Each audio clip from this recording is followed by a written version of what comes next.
So man came into the world. Maybe the great artificer made him a seed divine in a plan for a better universe.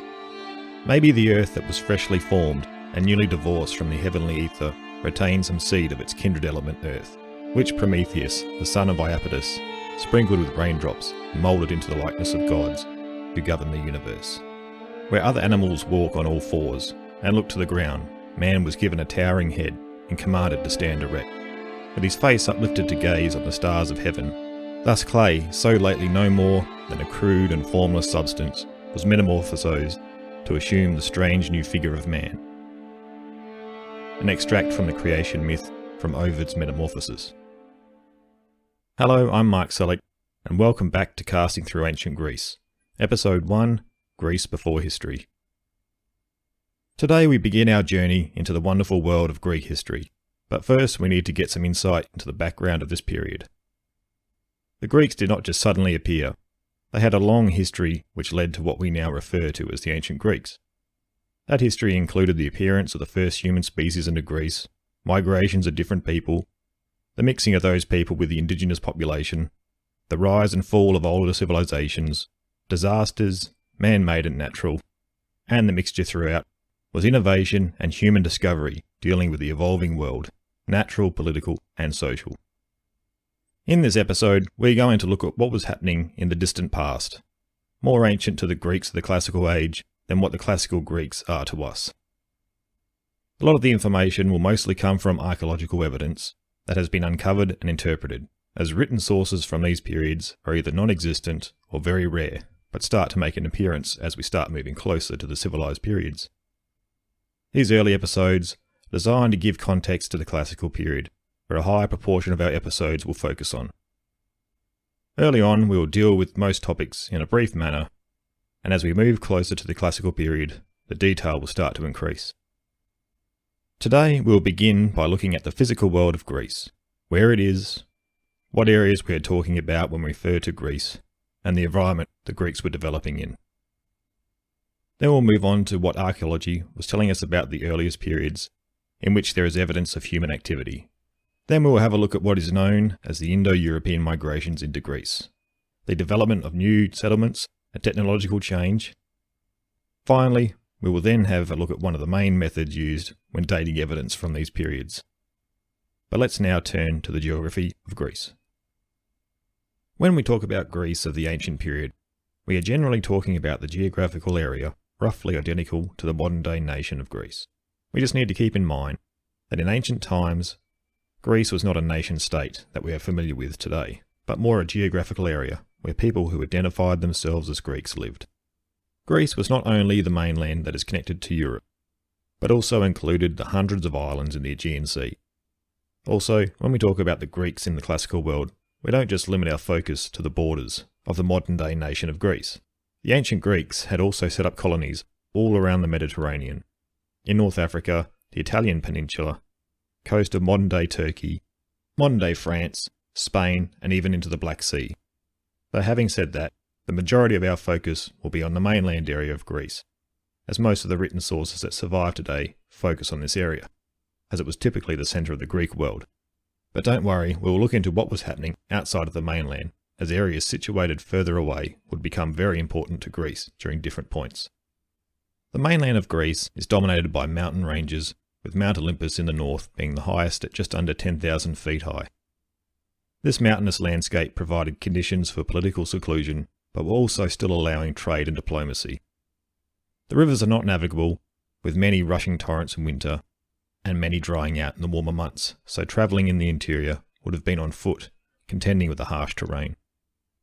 There were very few large plains, but the largest that were capable of supporting any large agriculture were in Thessaly in the north, and Messenia in the south, and the Peloponnese. The Peloponnese being the southern part of Greece, connected to the mainland by the roughly 6-kilometre wide Isthmus of Corinth. The soil of much of Greece is of poor quality, and very little digging is to be done before striking the rocky crust, further hampering the efforts of raising crops. The soil, as well as the unevenness of the ground, meant that keeping cattle and horses in large herds was rare throughout most of the mainland. The climate is dry and hot during summer. As winter approaches, the rains and storms increase. The western parts of Greece receive a much higher rainfall, while the east is a lot drier. The majority of settlements were set up within 60 kilometres of the jagged coastline, which helped facilitate seaborne trade and fishing from most, though large harbours to give protection from the storms were a rarity. The islands of Greece numbered in the thousands, with most in the Aegean Sea, separating Greece from modern-day Turkey, though perhaps only a few hundred were habitable. These islands varied in size, with one of the smallest supporting a population being Delos, which was 3.4 kilometres in area, all the way through to the largest, being Crete, at 8,300 kilometres in area. The islands of the Aegean were very similar to the mainland in the fact that they were very mountainous, giving the sense of flooded valleys, with just the mountain tops emerging from the sea. Sailing was a way of life for the Greeks in the Aegean, whether it for fishing, travel or trade, though the weather in the autumn and the winter could make this way of life extremely hazardous. Even in the summer the Greeks tried to keep land in sight whenever they were at sea and coming ashore when the sun was setting. The geography and climate of Greece would have a great impact on the development that would take place.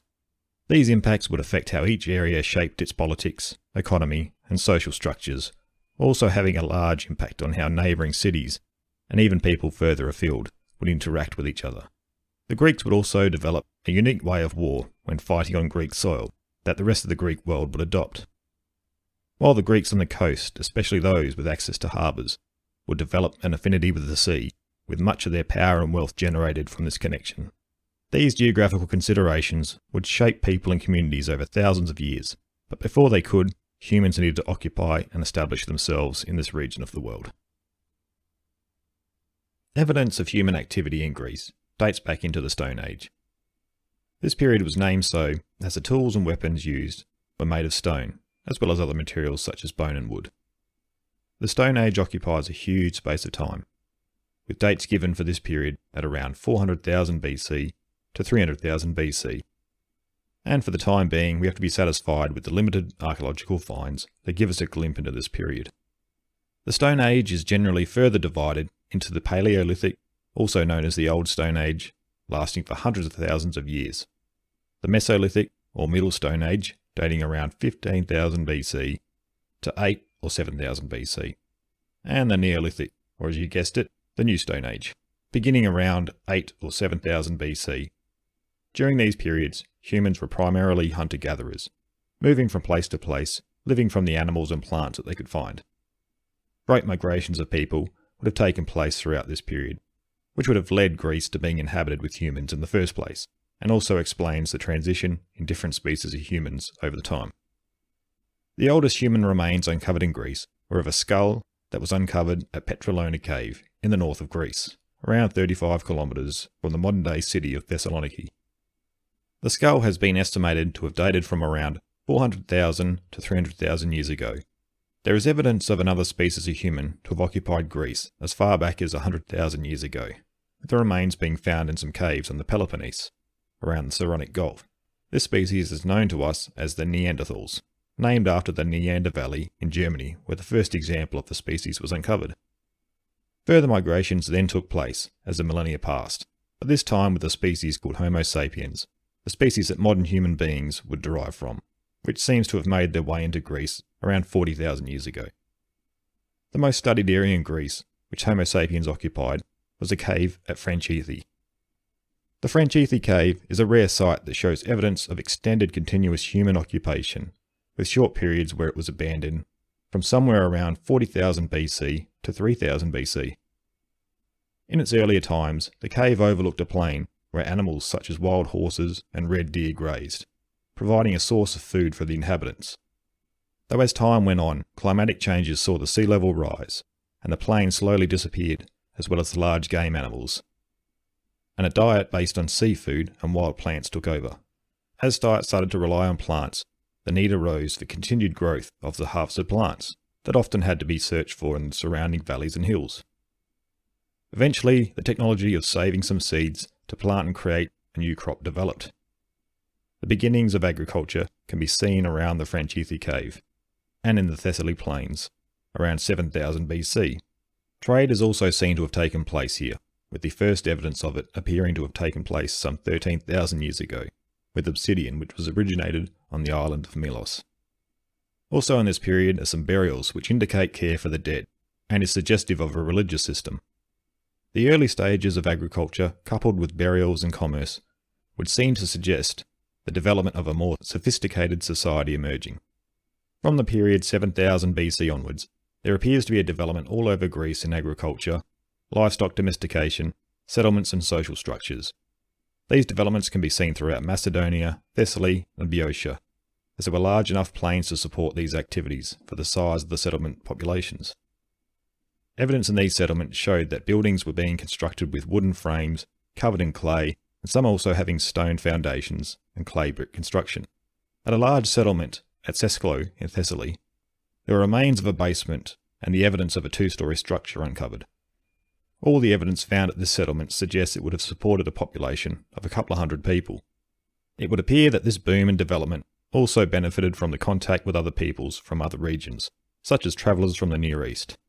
These people from the East had come from areas that had also developed agricultural technology and the domestication of animals.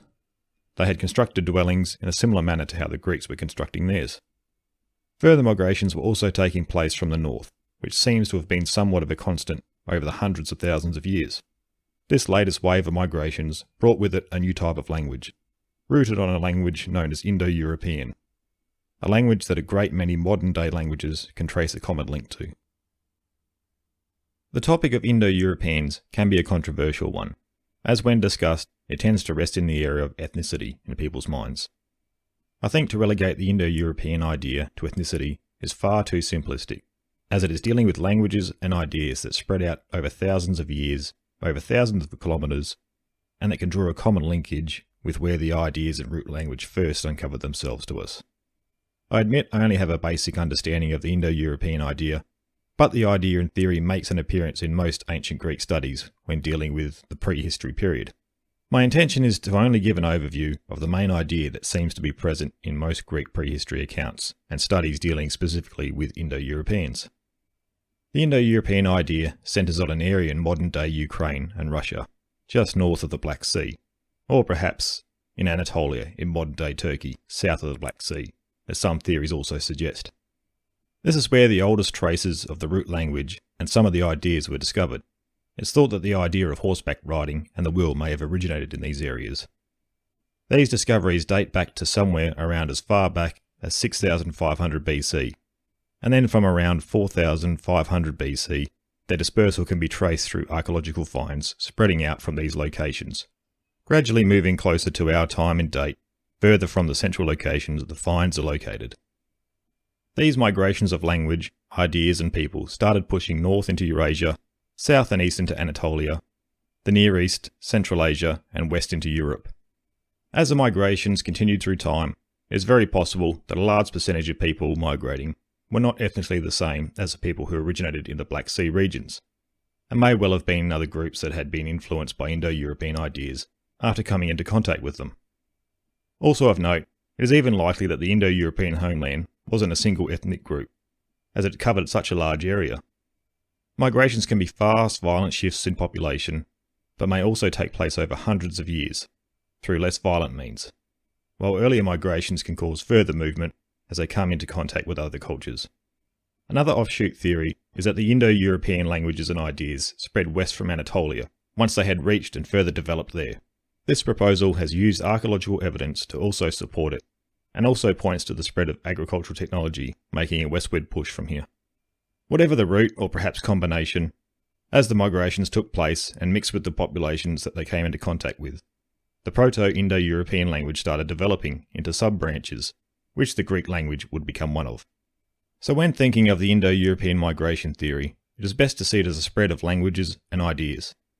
These migrations didn't all take place at once, but over a large span of time, many in short, sharp events such as wars and competition for local resources, while many would have taken place over longer periods of time through trade, colonisation and overpopulation. This would have meant the migration and dispersal of a great many different ethnic and cultural groups, which in turn would have brought them into contact with a great many other groups. This, I think, is what may have led to the development of the uniquely Greek way that we're all aware of today. Not just the migrations in isolation, but a great many different conditions, the geography of the land, the climate, the indigenous populations, and their local interactions. Furthermore, contact with travellers and traders from other regions, migrations of populations into the region, peacefully or through war, and new ideas and methods that followed would have all blended in with the old. Eventually this would have produced what we now see as the Greeks, when history starts giving us a view into their past. This is what most likely makes cultures unique. All the variables are mixed in over time and developed in their own conditions, producing something very different than what has been seen elsewhere, but still with roots that can be traced to ideas and developments with other cultures. With these migrations into Greece and the ideas that they brought with them, it was inevitable that technological change would take place. As societies were becoming larger and more sophisticated, there was a huge leap forward in technological change in agriculture, animal husbandry, architecture, writing, and metalwork. It had long been thought that most of the advances in these areas made their way into Greece from the Near East, as there is also evidence of writing and development of advanced civilization taking place there earlier. Though evidence in Greece and other parts of Europe have now indicated that advances in agriculture, herding and metalwork were developing around the same time as they were in the Near East. In regards to agriculture, it appears that some sort of primitive farming was taking place in parts of Greece. Around the same time, signs of development of agriculture were appearing in the Near East.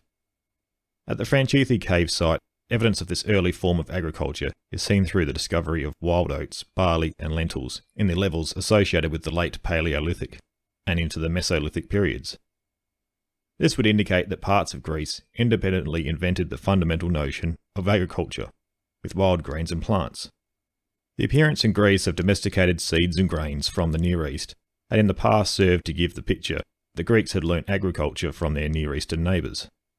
Though the discoveries at Franchithi and other sites have called into question this theory, showing that primitive agriculture may well have begun independently in parts of Greece. Though once domesticated grains and plants made their way from the Near East, a more uniform and consistent picture of farming started to take shape, since these domesticated crops were much more suited to agricultural activity, since they had been purposely modified over time by humans to be of more use as a food source. As more discoveries regarding early agriculture were being made, the understanding of how technology spread started to change, and now appears to show the Greeks, as well as many other cultures, developed technologies through a complex mixture of independent innovation and contact with other cultures. We only have small snapshots that help us try and understand what was taking place over such a vast period of time, so unveiling these complexities will still have to rely on a large degree of interpretation of the available evidence. We also see a similar picture develop as metalworking started making an appearance, which would eventually lead to the Bronze Age, and we will look at this more closely in our next episode. In this episode so far, we have been speaking about some periods in time that are hard to comprehend how long ago they really were. So how have archaeologists and historians been able to use evidence to point to periods in time this far back and give accounts on what was likely happening in them? Well, they are normally able to ascribe dates to objects and events based on two criteria known as relative dating and absolute dating, which a number of methods can be classified into. Relative dating is when an actual age of an object or an event cannot be known for sure, but it is possible to determine the impossibility of it existing or taking place before and after a particular known time. This creates an order of objects and events being able to point to what came first, second, third, and so on, though without actual dates to ascribe to them. Classifying the types and associations of objects in the context of where they were found also aids in arriving at a relative date or sequence. Absolute dating is when an actual date or date range can be given to objects or events, such as when events described in written history have dates associated with them, and when objects have dates marked on them, such as coins or tombstones. Association and context here also plays a part in dating other objects and events found with something with an absolute date. Though when looking as far back in history that we have been this episode, other means need to be found to provide an absolute date. One of the most common methods that helped date much of what we have spoken about this episode comes from radiocarbon dating, along with forming associations with objects dated by this method. I thought we would have a quick look at how radiocarbon dating works, so I found it quite interesting and it forms our current fundamental understanding of events in prehistory. This method was first demonstrated by Willard Libby in 1949 and has been further refined to produce more accurate readings. For his work in this field, Libby went on to be awarded the Nobel Peace Prize in 1960, Radiocarbon dating is a process that measures the rate of decay of carbon-14 in material, which is unstable and radioactive. It is then measured against carbon-12 and carbon-13, which are much more stable, then by seeing how much carbon-14 remains compared to the known half-life of carbon-14, a measurement of time can be arrived at to date the object. The half-life of carbon-14 is 5,730 years, which means it takes that long for half of carbon-14 to decay. Every time the half-life is reached, an additional 5,730 years has passed. So when 50% of carbon-14 remains, 5,730 years have elapsed. Then we halve that 50% and 25% of the carbon remains, and a total of 11,460 years have passed. Then we halve that 25% to where 12.5% remains, and a total of 17,190 years have passed. And this can continue on. This method is pretty accurate when measuring up to around 50,000 years in the past, though there are special methods that can be used when measuring material that dates much further back. To use this method, the material being tested had to be living at some stage, such as animal and human remains, wood, and plant-based material. The result given shows a number of years since it ceased to be living, so when an animal dies, or once a tree has been chopped down. Libby had stated that the level of cosmic radiation throughout history may have varied, which was confirmed when more unreliable results were returned on known historical dates on tested items. The accuracy of radiocarbon dating further increased when the calibration technique of comparing the results to tree ring samples occurred. Softwood type trees were used to make these calibrations, as they were more sensitive to environmental factors. Eventually a curve was created to where the radiocarbon age could be converted into a calendar age. I hope that gives a basic idea on how material in the prehistory can be dated. There is a lot of easily accessible technical information out there if you want to look a bit deeper into how it all works. This now brings us near the end of the first episode of the series, and we have covered quite a large expanse of time. The intention was to just give a brief overview of what was happening in the prehistoric period. We have covered some fundamental elements that will help us understand perhaps why the Greeks developed as they did. We had a look at the geography and climate of Greece, which would play a large part in how their societies would be structured. Some of the geography that would play a part in affecting the Greeks would be the access to open plains, if they were enclosed by mountainous areas, and if they were located inland or in a coastal region. These and also the climate would then have an influence on the security, economy, social and political structures, as well as their contact with other societies. Next, we saw how far back the human activity dates to in Greece itself from the current evidence. These are just extremely narrow glimpses into the past, and it is impossible to say for certain what was taking place, but lets us theorise based on the current evidence. We also saw as time moved on, more human activity was taking place at many more areas, and the species of human was changing, while evidence of the older species had disappeared. As more activity was taking place in more areas, contact between different groups was more likely, and allowed for sharing of ideas, peacefully or violently. Larger settlements developed, and with them more sophisticated societies within them. We then had a look at the Indo-European migration theories, which showed how language and certain ideas may have found their way into Greece. The migration of the language and ideas took place through the physical movement of groups of people, as well as trade and cultural exchange. Also, as we discussed, these transfers of knowledge would have taken place in peaceful endeavours, as well as hostile ones, in different locations and different points of time. Again, I think it is important to think of the Indo-European idea as a diffusion of language and ideas, as the roots of these can be found through many cultures, and date back to a central point where they seem to have developed. This then briefly brought us to look at how technologies had come about, looking at if the early inhabitants had invented new ways for dealing with the realities of life, or they had found their way into the society through foreign contacts. From the evidence we talked about, it seems this isn't a simple either-or scenario, but a complex mixture of individual innovations as well as contact from outsiders, which over a large span of time would develop into a unique Greek way. Finally, we had a simple rundown of how evidence is dated to give us a timeline, and in particular the method of radiocarbon dating, which has only recently given us the ability to look further back in time with a higher degree of certainty.